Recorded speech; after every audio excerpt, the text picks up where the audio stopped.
कहानी में तो न जाने कितना बड़ा खतरा पैदा हो जाता, लड़ाई झगड़ा हो जाता।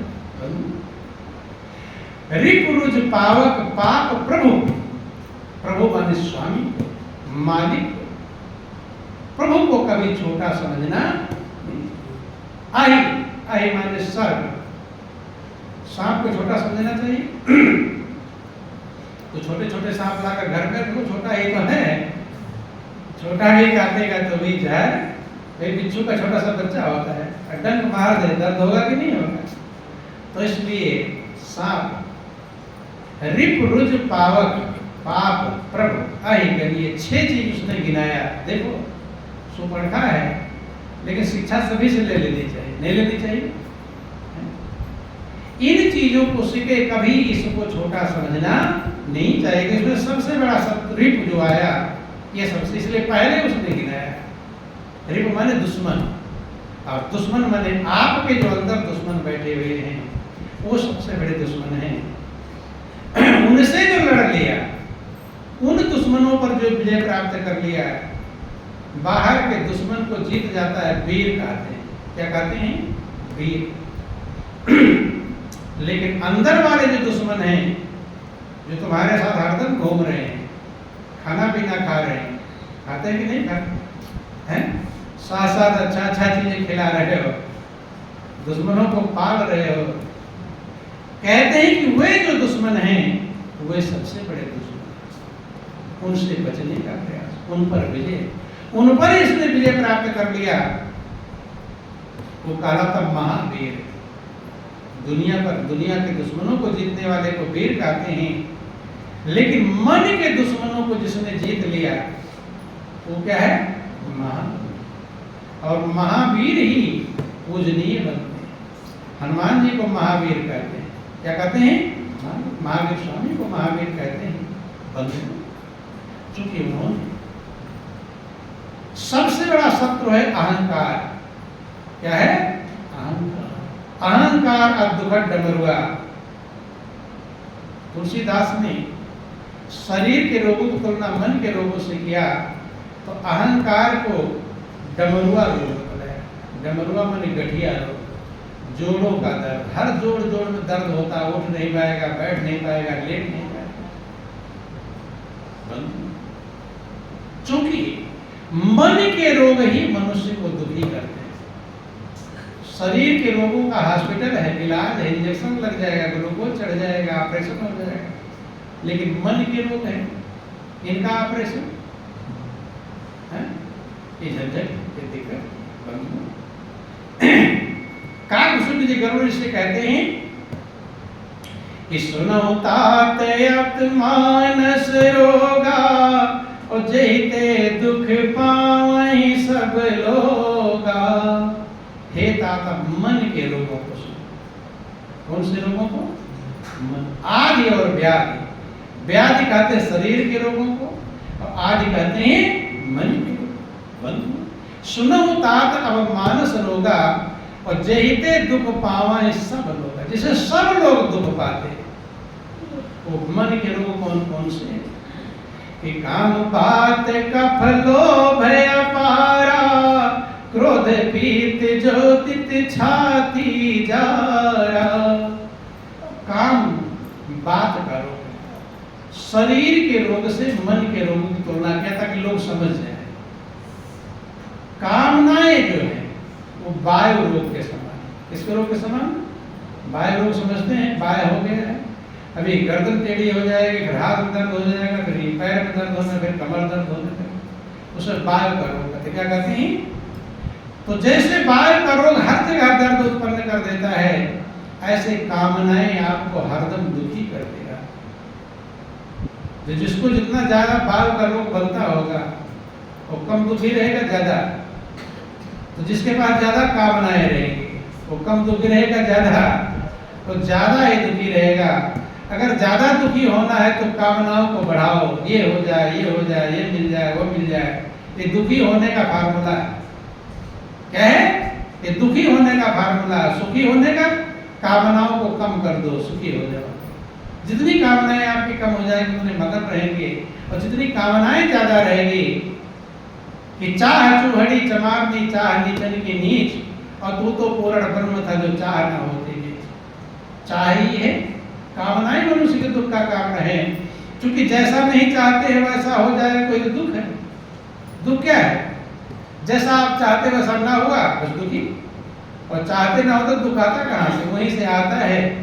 तू तो पूर्ण ब्रह्म था भाई, अब 1000 रुपया चाह रहे थे और 999 मिल गया तो खुश हो गए कि दुखी? 999 खुश नहीं कर पाएगा, बस एक जो नहीं मिला वही ध्यान जाएगा। दुकानदार को तो 1000 देना है और दे दो 990, वो कहेगा 10 पहले दो, कहता कि नहीं कहता, वही झंझट है बंधु। तो कामनाओं की तुलना किया बाल के रोगों से। जैसे बाल के रोग से पीड़ित कभी चैन पाता नहीं, आज कहता आज कमर में मेरे बहुत दर्द है, कल कहेगा मेरे घुटने में बहुत दर्द है, परसों कहेगा मेरे गर्दन में दर्द है, सब बाल चलती रहे। ऐसे कामनाओं वाले बेचैन नहीं रहते। काम बात कब लोभ है पारा, और लोभ जो है वो बढ़ा हुआ कफ है। ज्यादा कफ बढ़ जाए, खांसी आने लगे, रात को सब सोएंगे वो खटखट खटखट ना खांसता रहे, रात को भी नहीं सोएगा दिन को नहीं।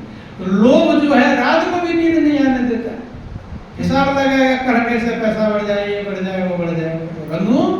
तो इसलिए काम बात कफ लोभ है पारा, और क्रोध पित्त नित छाती जा रहा। पित्त किसी का बढ़ जाए, उल्टी डकार आएगी, सीने पर जलन होगी, बेचैनी, तो क्रोध बेचैनी करता है। और प्रीति करे जो तीनों भाई, ये 3 भाई हैं, काम, क्रोध और लोभ। और तीनों अगर प्रीति कर ले, प्रेम मन एक साथ आ जाए। प्रीति का मतलब तीनों हो, कामनाएं भी हो, लोभ भी हो, क्रोध भी हो। कि प्रीति करही जो तीनों भाई, उपजे सन्निपात दुखदाई। सन्निपात हो जाएगा, समझ सवार हो जाए, किधर जाओ, क्या करो, क्या ना करो, आधा माइंड क्रैक सा हो जाएगा। जा रहा कहीं, जाएगा कहीं, कर रहा कुछ, कर रहा कुछ, पगला सा जाएगा। 3 अगर हो जाए क्या किन कर्तव्य मोड़, उसे कहते क्या करूं क्या ना करूं समझ नहीं पड़े। तृष्णा उदर वृद्धि अति भारी। और तृष्णा क्या है? बढ़ा हुआ पेट। भारी पेट किसी का हो जाए, ज्यादा पेट निकल जाए, तो तृष्णा का मतलब और मिले, और मिले, और मिले। जो किसी का पेट बहुत बड़ा निकल जाए, उससे पूछो हालत क्या होगी? बैठने में भी झंझट, सोने में झंझट, उड़ने में झंझट, चलने में झंझट, सब में झंझट। तो तृष्णा जिसके अंदर, महापुरुष कहते हैं कि तृष्णा का मतलब होता है 1 हुए तो 10 होते, और 10 हुए तो 100 की इच्छा है। 1 है तो सोचेगा 10 हो जाए, 10 है तो सोचेगा 100 हो जाए। 1 हुए तो 10 होते, 10 हुए तो 100 की इच्छा है। बस इसी तरह बढ़ते बढ़ते राजा के पद पर 100 हुआ तो मन में आया, और 100 हो तो अच्छा है, बढ़ता ही जाएगा, इच्छाएं बढ़ती जाए। कि बस इसी तरह बढ़ते बढ़ते राजा के पद पर पहुंचा है, फिर भी संतोष नहीं होता, ऐसी है डाइन तृष्णा। तृष्णा को डाइन कहा। डाइन समझते हैं? डाइन का मतलब इसका पेट कभी ना भरे, खाती जाएगी, खाती जाएगी, तो डाइन होगी। नहीं समझ? तृष्णा ही डाइन है, वो डाइन नहीं है खाती है, तुम लोग सोचते बच्चों को खाती है। सबके अंदर डाइन बैठी हुई है। कौन सी डाइन? तृष्णा रूपी डाइन। बस इसी तरह बढ़ते बढ़ते राजा के पद पर पहुंचा है, फिर भी संतोष नहीं होता, ऐसी है डाइन तृष्णा। जब तक हृदय या तृष्णा है तब तक प्रकाश नहीं होता। हाँ, आयु नाश हो जाती है, तृष्णा का नाश, उम्र खत्म हो जाएगी, तृष्णा नहीं मरेगी, आप मर जाओगे। फिर अगले जन्म में मांगेगी अब ये और लाओ, ये लाओ, तो बलवान रहे। तो कहते हैं तृष्णा उदर वृद्धि अतिभारी, अहंकार दुखद डमरुआ। अहंकार डमरू रोग है। डमरू माने गांठों का, जोड़ों का। जिसे जोड़ों का दर्द हो उससे पूछना क्या हाल होता है? कमर में भी दर्द, कंधे में दर्द, घुटनों में दर्द, हाथ में दर्द, वो अहंकार। महापुरुष का तमाम रोगों को उन्होंने गिनाया। आगे तुलसीदास वर्णन करते हैं कि कितना गिनाओ, कहां कहां लगे रोग, अनेक रोग है, और एक ही रोग में मनुष्य के जीवन को बर्बाद कर देगा। एक व्याधि बस नर मरई, ये असाधि बहु व्याधि, और पीड़हि संतत जीव कहूं, सो कि मिला है समाधि। एक ही रोग जिसके पास है वो मर जाएगा। मरने का मतलब दुख को प्राप्त कर लेगा, जन्म मरण के बंधन को प्राप्त कर लेगा। और ये असाध्य बहुव्याधि, ये असाध्य कहते ये तो कुछ ही गिनाया है, न जाने कितने गिनती के। कि मानस रोग कछुक में गाए, हैं सबके लख बिरल निपाए। कहते हैं तुलसीदास जी, काकभूषण जी गरुड़ से कहते हैं कि मैंने कुछ मानस रोगों को गिनाया है, ये हैं सबके पास। ये मत समझ लेना मेरे पास नहीं, लोगों के पास। उन्होंने कहा है सबके पास, लख बिरले न पाए, उन्हें जान बिरले पाए। जैसे आपके पास दुश्मन थे, आप नहीं जानते मेरे पास दुश्मन साथ साथ में घूम रहे हैं। दुश्मनों को दुश्मन की तरह समझोगे तब संभाल पाएंगे, तब निपट पाएंगे। ऐसे जो रोग हैं सबके, सबके पास हैं, लख बिरले न पाए, लेकिन देख उन्हें बिरले पाए। जान नहीं पाए, जानते ही नहीं मेरे पास ये रोग है। रोग ही का पता नहीं, इलाज करेंगे, पता चल जाएगा थोड़ा। कि जाने थी जही कछु पापी, और ना सुना पावही जन परितापी। जान लेने से थोड़ा एक कम तो हो जाते, लेकिन नाश को प्राप्त नहीं, खत्म नहीं होते। थोड़ा जान जाओगे तो थोड़ा उपाय करोगे, कम। एक उपाय बताया इसको नाश करने का, मन के रोगों को नाश करने का। कि राम कृपा नासै सब रोगा, जो यही भांति बने संजोगा। प्रभु की कृपा अगर ऐसा संजोग मिल जाए, क्या संजोग मिल जाए, तो सारे रोग खत्म हो जाए, जड़ ही खत्म हो जाएगा। कैसे? कि सतगुरु वैद बचन विश्वासा, और संयम यह न विषय करे आशा। इस मन के रोगों के जो वैद्य है वो सतगुरु। कौन है? सतगुरु। इसीलिए कहा गुरु बिन भवनित तरह न कोई। क्योंकि रोग ही रहेगा तो भवसागर पार कैसे हो? सतगुरु वैद्य वचन विश्वास। सतगुरु भी जो वैद्य हैं उनके वचन में विश्वास क्या हो जाए? जिंदगी बीत जाती है लेकिन पूर्ण विश्वास होता, डगमग रहता। विश्वास नहीं होता, और बिन विश्वास भगत नहीं थे मित्रों न राम। बिना विश्वास की भक्ति संभव नहीं। पहला काम बताया, सतगुरु वैद्य वचन विश्वासा।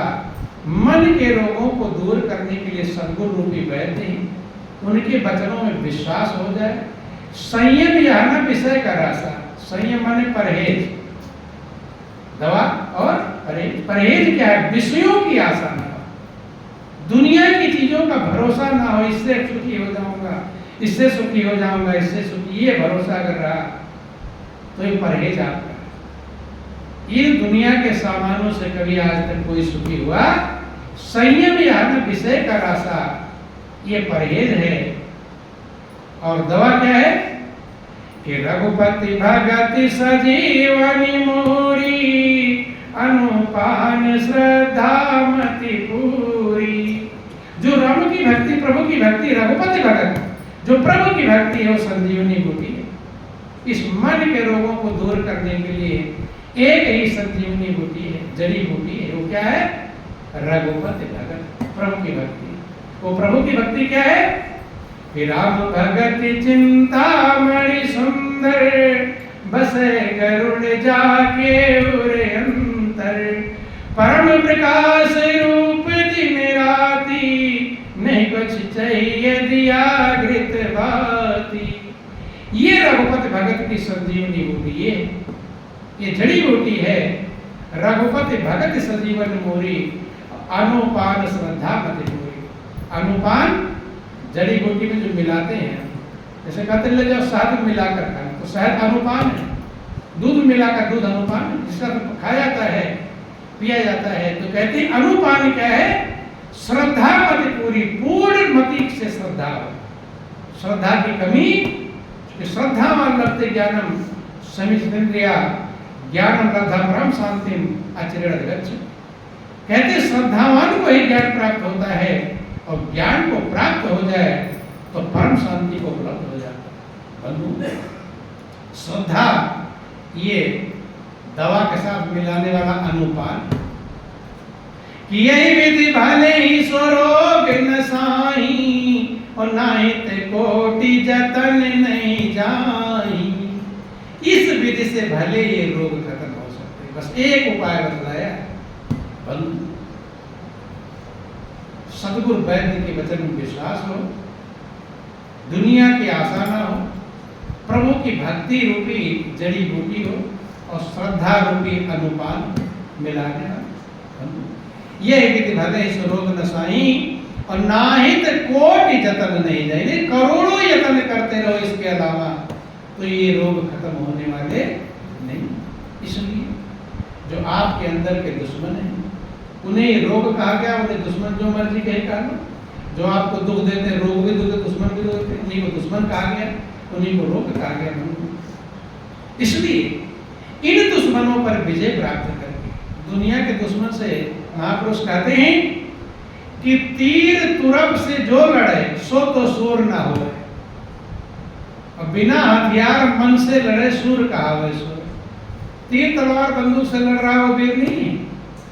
बिना हथियार जो अपने मन से लड़ता है और मन पर जो विजय प्राप्त कर लेता है, सही में वही वीर बंधु। इसलिए सावधान होकर के अपने दुश्मनों से, रोगों से सच्चे सजग रहा करके, जो भी आपको दुश्मन रोग दिखाई पड़े उनको दूर करने का उपाय करें। जब दूर होंगे तब आपको शांति मिलेगी। जैसे रोग खत्म हो जाने पर आपको भूख लगने लगती, कभी बुखार खूब चढ़ जाए, खाने का मन नहीं करता, लेकिन जब बुखार उतर जाता है तब क्या लगता है? भूख ज्यादा, मन कहता है अब क्या खाऊं, बहुत भूख लगती, काफी दिन से खाया नहीं रहता।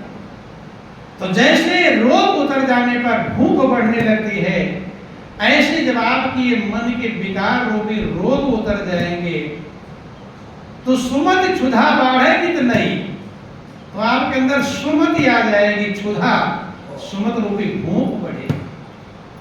सुमति आने लगे, भूख बढ़ने लगे।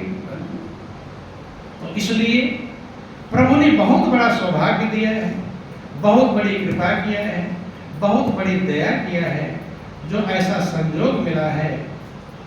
अस संजोग जब दे विधाता, तब जब दोष गुण ही मन रहा था, तो गुण को, दोष को छोड़कर गुण को में मन को लगाना चाहिए। ये संजोग है, कृपा है, दया है, आज मिला है, कल क्या समय बदल जाएगा, कौन से संस्कार हमारे जागृत हो जाएंगे, किधर मन को बदल देंगे, कुछ भरोसा नहीं। कौन सा संस्कार जागृत हो जाए, संस्कार के अनुसार आप समझ पाते हैं, कर्म कर पाते हैं। उल्टा संस्कार कोई जागृत हो गया, कहीं उल्टी दिशा में लेकर चला सकता है। इसलिए महापुरुष कहते हैं कि जल्दी अपने कर्म को बना लो, जो करना है जल्दी कर क्यों बैठा है मौन, और पल में परलय होएगी कल की जाने कौन। काल करे सो आज कर, आज करे सो अब, और पल में परलय होएगी बहुरी करोगे। तो जल्दी अपने जीवन को संभाल लें, विकारों पर विजय प्राप्त करें, दूर करने का प्रयास करें अपने मन के रोगों को, तभी आपको शांति, आनंद और चैन प्राप्त होगा। नहीं तो बहुते होशियार लुटाएंगे, बड़े बड़े होशियार इन्हीं विकारों में डूबते उतराते जीवन को खत्म कर देंगे। तो यही जिंदगी का सार है, यही जिंदगी का लक्ष्य है। इन्हीं चित्त शब्दों के साथ बोलिए प्रेम से गुरुदेव महाराज की, श्री सच्चिदानंद भगवान